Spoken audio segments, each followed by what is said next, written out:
Our News is brought to you by Alive. Tonight on Our News, the Public Service Minister addresses speculation about hirings and firings at OPM. The PM pledges to keep campaign promises.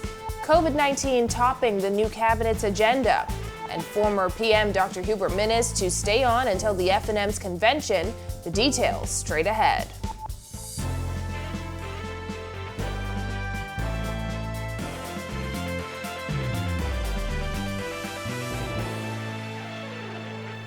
Welcome to Our News and thanks for joining us. I'm Christina Dragovich. Topping news tonight, the Public Service Minister is speaking up amid rumors of a shakeup at the Office of the Prime Minister. This as speculation mounts over who will be let go and who they will be replaced by. Bethany McDermott reports. Addressing speculation that employees at the Office of the Prime Minister were axed under the Davis regime, Foreign Affairs and Public Service Minister Fred Mitchell explains this isn't unusual. Speaking on the sidelines of the swearing-in of 7 parliamentary secretaries, Mitchell says the roles in question are typically political appointments. There are political level appointments, and then there are public service appointments. Public service appointments are protected appointments. Political level appointments, which are usually contractual, can be determined by the new administration when they come in. And the practice is that those persons at that political level should offer their resignations to the government, and then the government will indicate whether they accept or not. Mitchell says the switch-up is a matter of routine. So that it most usually happens in the OPM and certainly in the Ministry of Foreign Affairs. So, for example, all of the ambassadors would have, as a matter of routine, because they are political appointments, offered their resignations to the government. And in due course, the Prime Minister will decide whether or not to accept those resignations or to allow them to continue. As for the public sector as a whole, Mitchell implied public sector workers can breathe a sigh of relief, as he says he doesn't foresee any layoffs. I don't think the pattern has ever been with the PLP that there's been layoffs. And I don't expect that to be the pattern this time. So I don't think that arises. Reporting for Our News, I'm Bethany McDermott. Meanwhile, Prime Minister Philip Davis says his administration will move forward with campaign promises, including temporarily reducing value-added tax as soon as the dust settles. Jasmine Brown reports. The Prime Minister was insistent that his administration will move forward with promises made on the campaign trail, including temporarily reducing value-added tax. As soon as the dust settles, we are still putting our government and pieces together. As soon as we get to actual business of governing, which requires a structure to be put in place, meaning the proper personnel, you'll see us complying with the promises we made. In the Progressive Liberal Party's blueprint for change, the party promised to recommend to the National Tripartite Council a move towards a minimum wage of $250 per week. The minimum wage is currently set at $210. Davis also promised to lower VAT from 12% to 10% for 12 months while on the campaign trail. In March, then Minister of State for Finance Kwesi Thompson said the PLP's plan to reduce VAT was completely irresponsible. But Davis insists the promises will come to fruition. In addition to addressing campaign promises, the PM was also asked to respond to news that former Prime Minister Dr. Hubert Minnis will stay on as F&M leader until a new leader is selected at the F&M's convention in November. That is their challenge. I'm not going to get involved in the internal issues. We have work to do. There's much work to do. This country is in a dire strait, both economically and from a health crisis. Our health infrastructure is collapsing, and we need to address these issues. I'm not going to be distracted by what they're doing. As for Minnis' claim that it will be impossible for the Davis administration to build a new hospital, I'm not going to be engaged in any criticism of what we could or cannot do. Just watch and see. Now, Davis says moving forward, his team will be focused on getting the country back on track. And that means getting to work on not focusing on the drama of the Free National Movement. Reporting for Our News, I'm Jasmine Brown. Government expects emergency funding will be needed to assist in the fight against COVID-19. This as the Davis-led cabinet met with health officials today. Here's Jillian Gray. With all appointments set, the Davis-led cabinet started out today by tackling one of the biggest challenges facing the country, COVID-19. We have the health crisis, and I've asked Dr. Rodriguez to join us at our first meeting to update us on what's happening with the COVID pandemic, because unless we get that under control, everything else is lost. Though COVID-19 was the focus today, Davis says they're working to balance getting the virus under control and fixing the economic crisis. Davis says his 22-member cabinet is up to the task. We are a progressive government, and what we intend to do is to ensure we move this country and solve these problems. The challenges are significant, and I see a strong and diverse team, and therefore I know that with our experience and with our skills, we will confront the challenges. Transparency will be key, according to Davis, who says the plan is to make ministers available for interviews and give as much information as possible. The new health minister says there's a need for emergency funding as the healthcare sector needs resources and manpower immediately. We have a lot of work to do. There's definitely a need for emergency funding.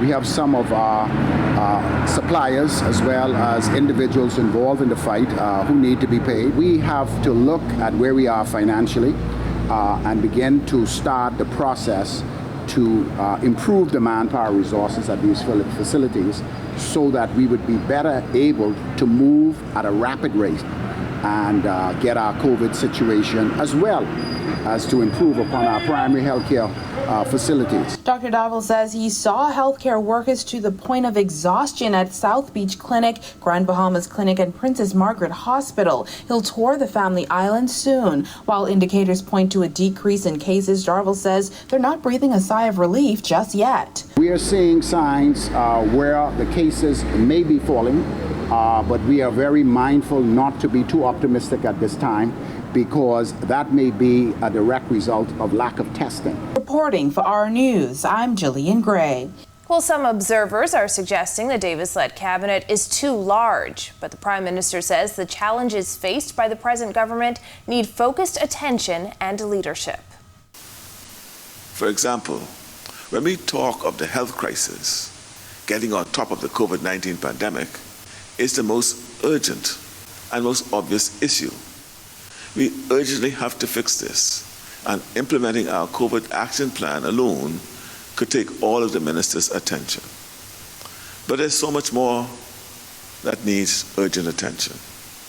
The collapse of the healthcare system, the collapse of the Rand Memorial Hospital in Grand Bahama, the non-functioning clinics throughout our islands, the shortage of doctors and nurses. His comments came during the swearing-in of 7 parliamentary secretaries. John Pinder II was sworn in as parliamentary secretary in the Ministry of Tourism, Aviation and Investments, Bacchus Roll in the Ministry of Works and Utilities, Leon Lundy in the Office of the Prime Minister, Kirk Cornish in the Office of the Prime Minister in Abaco, Wade Watson in the Ministry of Economic Affairs, Leonardo Lightbourne in the Ministry of Agriculture, Marine Resources and Family Island Affairs, and Jamal Strawn in the Ministry of Foreign Affairs. We're going to address the issues and concerns of Bamsi. We're going to address some land issues, persons that want to farm and agriculture, also in the Berry Island likewise. So we're going to hit the ground running in my constituency. And I just feel as though foreign affairs over the last 4 years has really been stagnant. So I seek to bring that institutional and administrative knowledge to the forefront just so we can streamline and bring it more contemporary and make foreign affairs as dynamic as it can be. I've seen 70 and 80-year-olds sleeping on concrete, and it's been too long. Time for us to restore our gun rebuild our code. That is priority for me. Well, partly sunny skies in the capital today. Greg Thompson is in the Weather Center with the latest. Hey, Christine, and thanks everybody for joining us on your first look at weather on this Thursday evening. Cooler conditions. We did have some showers earlier, and those showers helped to drop our temperatures a little bit. We are in the low to mid 80s, 83 outside our studios. Few clouds. We'll call it warm and humid. And your winds are light. 3 knots feels like temperature near the mid 80s. Satellite view, that high pressure ridge remains in charge of most of the islands. We do have a frontal boundary across central Florida that's providing some moisture across the northwest Bahamas. We will continue to see 1 or 2 more showers later on tonight. That's your first look at weather. Your extended forecast is still to come. Still to come on our news, former Prime Minister Dr. Hubert Minnis addresses party leadership speculation. More than 1,500 vaccines sent off to the Family Islands, and a Food Network chef gets in the kitchen with you. We'll tell you how when our news returns. Welcome to our news and thanks for joining us. Topping news tonight. COVID-19 remains a serious threat. Coronavirus COVID-19 has disrupted our economy, tourism industry, educational system, and put our healthcare facilities and professionals on high alert. Are you prepared? Do you have all the facts? Stay tuned to this network for the very latest news and information on this global pandemic.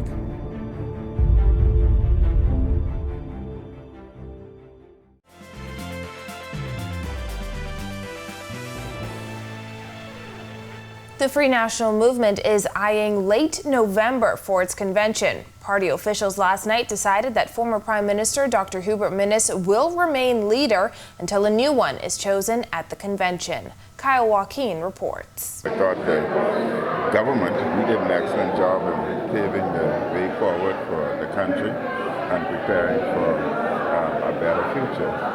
Unfortunately, the public felt different, and we accept that. And now the FNM looks to move on. Today makes 1 week since the party's crushing defeat at the polls, leaving it with only 7 seats out of 39.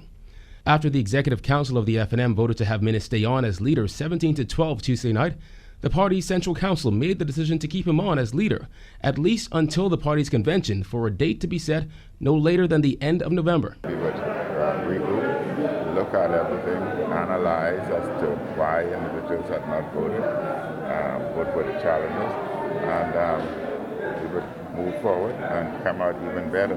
But first and most importantly, I would be going back into Parliament as the leader of the opposition with my parliamentary colleagues. The FNM has not held a convention since 2016, although the party's constitution says one should be held every 2 years.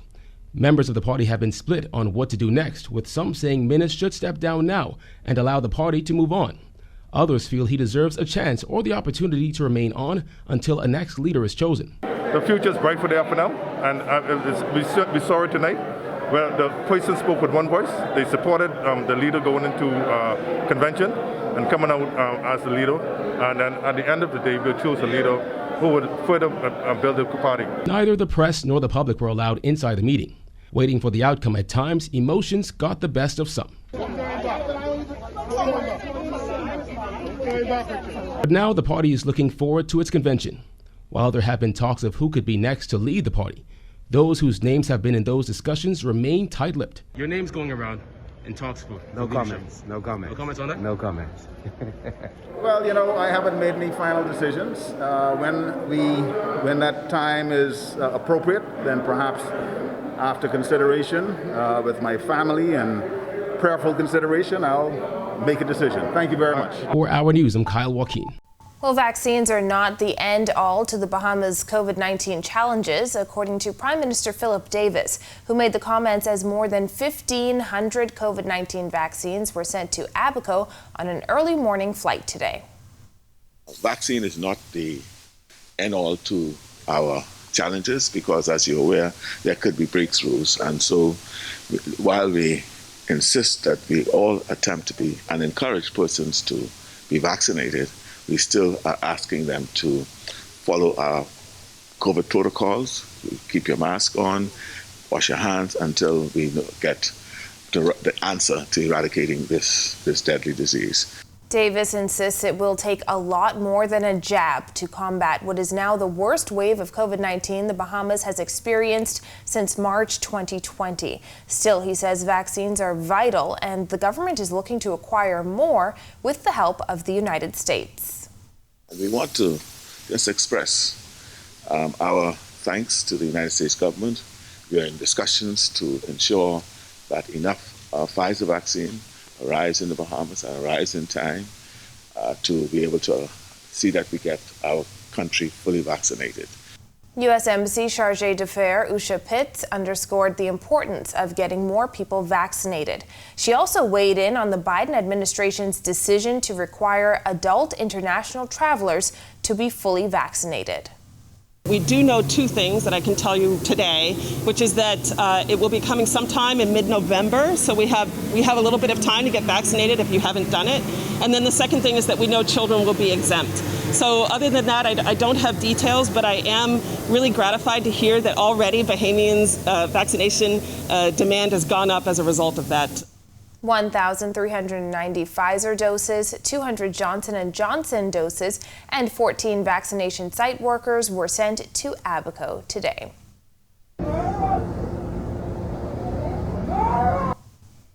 Well, former Prime Minister Dr. Hubert Minnis says it would be impossible for the Davis administration to build a new hospital right now. The Progressive Liberal Party's Blueprint for Change pledged to develop a new hospital on New Providence with simultaneous improvements to PMH. But Dr. Minnis says it was difficult in 2010 when he served as Minister of Health, and certainly impossible after Hurricane Dorian and the pandemic.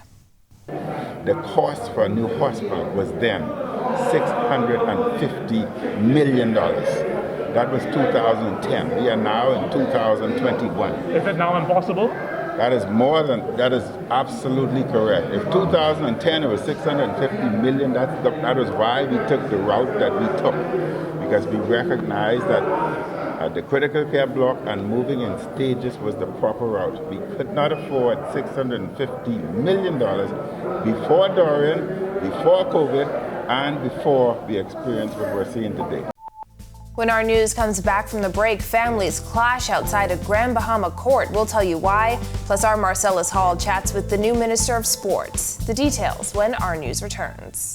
Welcome to our news, and thanks for joining us. Topping news tonight. COVID-19 remains a serious threat. Coronavirus COVID-19 has disrupted our economy, tourism industry, educational system, and put our healthcare facilities and professionals on high alert. Are you prepared? Do you have all the facts? Stay tuned to this network for the very latest news and information on this global pandemic.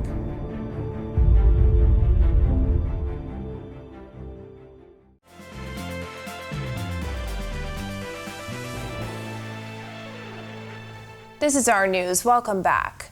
2 men are in police custody today after they were found in possession of a large amount of currency. Police say they suspect the money found on an aircraft at Inagua International Airport is the proceeds of crime. The suspects and the money arrived in the capital this evening. Our Jared Higgs will have the full details in a later newscast.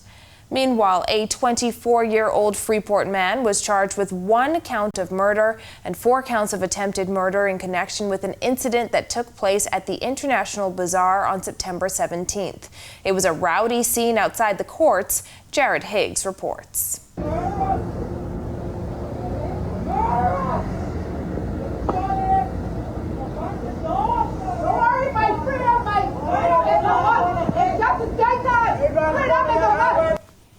That was the scene outside the magistrate's court in Freeport earlier today, as one man was charged with murder, while he and another man were charged with 3 counts of attempted murder. 24-year-old Larry Artilius of Bonefish Street, Carville Beach, was charged with unlawfully killing Antonio Morley at the International Bazaar back on September 17th. He faced a single charge of attempted murder on his own too. 26-year-old Dillion Williams of Amberjack Street appears in the blue shirt. He and Artilius were together charged with 3 counts of attempted murder in connection with the same incident. Outside court, tempers ran high as the family of the victim shouted for justice, and the family of one of the accused men shouted back in support of the defendant. Keep your mouth shut up. Go watch them. Go watch them. Go watch them. You know how to say go. You know how to say go. Neither Artilius nor Williams were required to enter a plea to the charges. They were both remanded to the Bahamas Department of Corrections until January 26, 2022, when they'll return to court to be served with a voluntary bill of indictment. Reporting for our news, I'm Jared Higgs. Shifting gears now, a new minister is in charge of sports, and Jonquil Jones garners a top award in the WNBA. Marcellus Hall has the details tonight in sports. Thanks a lot. Welcome to our sports, everybody. I'm Marcellus Hall. It was widely rumored to be true. Now it becomes official. The Honorable Mario Boleg is your new minister in charge of sports. While there are other aspects of it, for our purposes, we'll concentrate on just that. As he gets the appointment yesterday, let's take a look. And with the stroke of a pen, the Bahamas has a new minister of sports. The Honorable Mario Boleg installed yesterday as the new minister in charge of sports, youth, and culture. Boleg, a former president of the Bahamas Basketball Federation, stepping in to fill those shoes and hoping now to take things in a totally different direction moving forward. The installment, like we said, coming yesterday at Bahama, he along with a number of other ministers being installed in their various posts. Boleg speaking afterward about what he hopes to accomplish in his various ministries. I'm going to do everything I can to ensure that I revolutionize the industry for culture, and we got to make sure that we bring the entertainment industry back to life. When you look at the youth, we're going to put programs in place that can ensure that the youth remain active. We're going to use the creative industry so we can find employment for people through sports. And so I want the international arena of sports to realize that the Bahamas is open for them to come and visit, and we can do all we can to bring more of the various disciplines to this country so that we can bring heads and beds, increase our tourism industry as it relates to sports tourism, but also locally. We want to make sure that the family islands feel us as it relates to sports by ensuring that these facilities over a period of time is built to allow them the opportunity to develop athletes through the entire length and breadth of the country. Meanwhile, on to some news from basketball. The WNBA announcing its AP Player of the Year, and guess what? Jonquel Jones, no surprise there, in lieu of her performances this season, a winner of the AP award for the Player of the Year in the WNBA. Of course, she is also a front runner for the overall MVP of the league. That decision is yet to be made, but most people think that that will indeed happen as the WNBA rolls towards its playoffs. Those started yesterday. Meanwhile, the Sun, Connecticut Sun, into the semifinals already by virtue of a first-round bye. They're looking forward to being able to move forward and get into the finals and vie for a WNBA title. And that's your check on sports for you here on this Thursday. Don't forget to check out your Thursday night football action, give you details on that and so much more coming up for you tomorrow. I'm Marcellus Hall. Back to you. Thanks, Marcellus. When our news returns, more action in the Atlantic. Greg is back with the details. And from the small screen to your kitchen, Rev has a master chef treat for you. Stay with us. Welcome to our news and thanks for joining us. Topping news tonight. COVID-19 remains a serious threat. Coronavirus COVID-19 has disrupted our economy, tourism industry, educational system, and put our healthcare facilities and professionals on high alert. Are you prepared? Do you have all the facts? Stay tuned to this network for the very latest news and information on this global pandemic.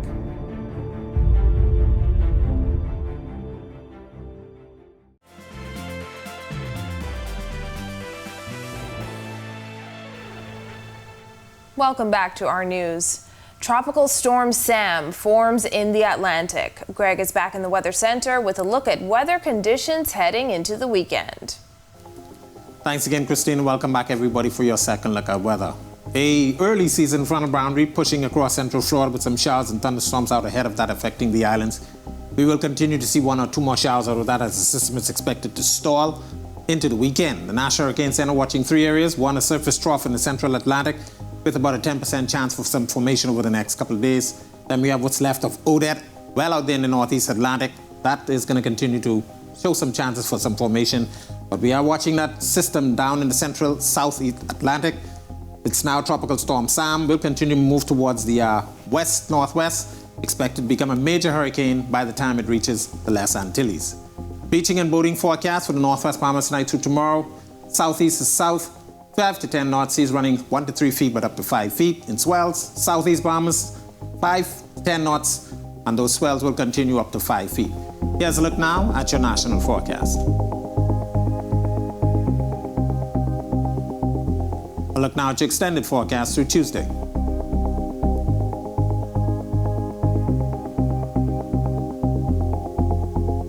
With Sam expected to be a major hurricane by the time it gets to Les Antilles, we will continue to watch that one very closely. Christina?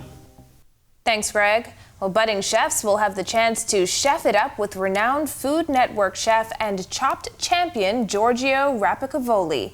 Rev Marketing and Television Manager Mikkel Ferguson says attendees will be able to exchange ideas and show off their skills in the free virtual masterclass. We're giving our customers a direct in-home experience with a Food Network chef. He's a Chopped champion. He's one of the top chefs in Miami. And customers can simply just log on to www.rev.bs/Food Network to register. It's really that simple. The event is exclusive to Rev TV subscribers, bringing the Food Network experience from the television into the kitchen. So Food Network has become one of our most popular channels within the lineup, and we wanted to give back to our customers as well. Outside of them just watching the content on TV, we wanted to bring that into their home as well, in terms of being able to have access directly to that. The event is set for Sunday, September 26th at 5 p.m., but you must register online to secure a spot. Well, thank you for joining us for our news tonight. On behalf of the entire team, I'm Christina Dragovich. We'll see you right back here tomorrow night. Stay tuned for a brand new episode of On the Record with Jerome Sawyer. Have a beautiful evening, Bahamas.